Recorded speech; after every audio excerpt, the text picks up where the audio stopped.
Et c'est très très important que vous parliez comme Nadia parle. Elle parle simplement. Elle dit ce qu'elle voit. Elle parle. Elle dit des choses très simples, très faciles à comprendre, que vous voulez tous comprendre. Nous sommes évidemment dans une situation d'extrême danger. Ne croyez pas que cette histoire de pédocriminalité qui existe depuis 20 ans, 30 ans, depuis très longtemps, soit indépendante de ce qui se passe aujourd'hui avec la crise sanitaire et avec ce pays qu'on veut mettre à genoux. Pourquoi on prend des décisions aussi absurdes qui vont contre toutes les évidences et qui nous amènent aujourd'hui dans une situation catastrophique qui met les gens au chômage par dizaines, par centaines de milliers, qui martyrisent nos enfants, qui martyrisent tout notre pays. Pourquoi c'est possible?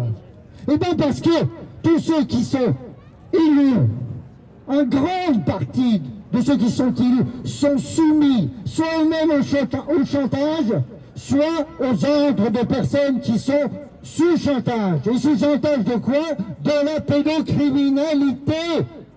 Les deux sont liés. On ne peut pas se comporter comme on se comporte en ce moment contre le peuple, contre 68 millions d'habitants. On ne peut pas emprisonner les gens si on n'est pas soi-même totalement emprisonné. Ils sont emprisonnés. Ils sont très nombreux à être emprisonnés. Parce que le système de chantage à la pédocriminalité est le plus efficace au monde. Une fois que vous avez été dénoncé, et pour M. Duhamel, il aura fallu finalement près de 25 ou 30 ans, quelque chose d'extraordinaire, et bien il n'a pu être dénoncé que par sa victime, que par la sœur jumelle de celui qui l'a martyrisé pendant 2 ans, sciemment, en allant je ne sais pas, peut-être 3 fois par semaine ou tous les jours, peut-être le soir dans sa chambre, pour avoir des relations sexuelles avec un garçon qui avait 14 ans. Et on vu et on su de tous, tout le monde savait. Des centaines de personnes savaient. Peut-être la moitié de la classe politique française le savait et se taisait. Et pourquoi ils se taisaient? Pourquoi? Parce qu'ils avaient la trouille, des trouilles. Parce qu'ils savaient qu'à partir de là, comme aujourd'hui pour M. Duhamel, c'est fini pour lui. Maintenant, il ne pourra plus se promener dans la rue sans qu'on lui crache dessus, à cet homme-là.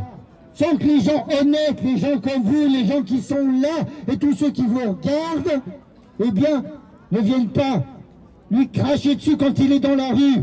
Parce que c'est toi, mon bonhomme, c'est toi. Olivier Duhamel, c'est pas n'importe qui. Ah, c'est pas quelqu'un qui traîne dans la rue, à moitié ivre, etc. Non, c'était le parrain. Le parrain, un des hommes les plus influents de France. Il était au sommet. Il était de nombreuses entités officielles. Et c'était le chef. C'est lui qui commandait. Et tout le monde avait la trouille de lui. Donc vous comprenez que l'État français dans son intégralité est pris dans un système de chantage, un système d'asservissement. Personne ne pouvait parler pendant 30 ans.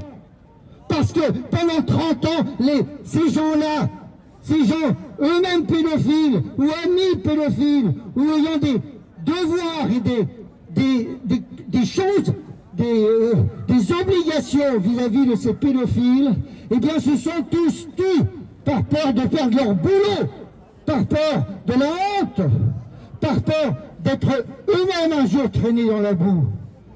Une seule personne a pu dénoncer, c'est la fille, c'est Camille Kouchner, la seule, parce qu'ils n'ont pas osé la tuer. Tout simplement, tout autre aurait été tué, aurait été soumis lui-même à l'opprobre, à la honte. Elle a eu le courage, mais il lui a fallu à elle-même pratiquement 20 ans pour avoir le courage de le dire. Vous comprenez le niveau de terreur dans lequel vivent ces gens-là? dans laquelle vit une partie très importante de la classe politique française. Et partout, ne croyez pas que la pédophilie soit quelque chose d'infime, pas du tout. Vous avez vu ce chirurgien breton qui a pu violer des enfants pendant 300 victimes, pendant 10 ans, pendant 15 ans, et personne n'a parlé. Le problème de la pédophilie est un vrai problème. C'est un problème. C'est comme ça. On ne va pas réinventer l'humanité, on ne va pas réinventer la psychologie profonde. C'est comme ça. Il y a des gens, et lui-même il a dit, je ne peux pas m'en empêcher, je ne peux rien faire. Et c'est une réalité. Donc ça n'excuse pas, mais c'est une réalité. Donc il y a une fragilité profonde à tous les niveaux de la société et donc au plus haut niveau. Et donc, c'est pour cette raison, et parce que c'est le crime le plus honteux que de s'attaquer à des enfants et de détruire leur vie, eh bien, vous avez ici utilisé, mis dans les mains des professionnels, parce que ne croyez pas que ces histoires de pédophilie soient juste des petites choses éparses. Non, ça fait partie des outils qu'utilisent ceux qui font la guerre à leurs voisins, à leurs ennemis, qu'ils utilisent et qu'ils mettent en place de façon très coordonnée, de façon très précise, de façon très organisée. Vous pouvez savoir qu'il y a plein de serveurs qui sont pleins de photos et de vidéos de pédophiles en action, de façon à pouvoir les tenir, là on peut le dire, par les couilles, et leur faire faire tout ce qu'on veut. Epstein l'a fait pendant 30 ans. Pendant 30 ans, Epstein avait pour métier d'attirer les pédophiles dans son île de je sais plus quoi, à côté de New York, et de les prendre en photo, de les prendre en vidéo, de façon après à les faire chanter. Eh bien c'est pareil partout, c'est pareil en France, c'est pareil en Belgique, c'est pareil en Allemagne, c'est pareil à Bruxelles. On peut me filer une balle dans la tête là quand je vais sortir, c'est possible, mais il faut l'accepter. Soyez courageux, ne vous inclinez pas devant ceux qui sont des lâches. Allez-y, parlez autour de vous, informez-vous. Et alors nous serons assez nombreux pour faire tomber ceux qui, eux, sont tombés en enfer. Il y a depuis déjà pas mal de temps.